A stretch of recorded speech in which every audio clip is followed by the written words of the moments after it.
e un Papa Francesco come noi, davvero molto interessato a sentire anche la nostra vicenda, il nostro vissuto, il nostro cammino. E con me poi c'era anche padre Roberto Brandinelli, in cui abbiamo portato anche dal Papa la reliquia che ci ha accompagnato.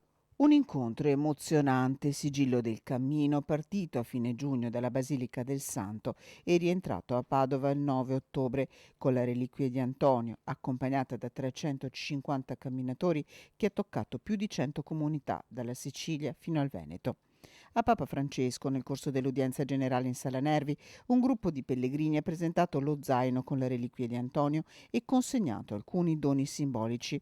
Questa mattonella con l'immagine creata per Antonio 2022 del Santo Camminante e la maglietta arancione indossata dai pellegrini.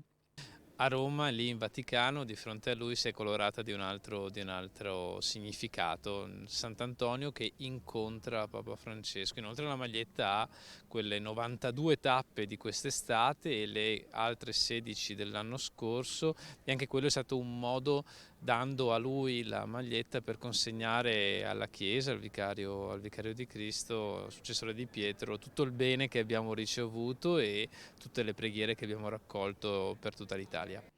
Un traguardo che dà il via ideale al ricordo degli 800 anni dall'avvio delle predicazioni di Antonio fino alla morte avvenuta nel 1231.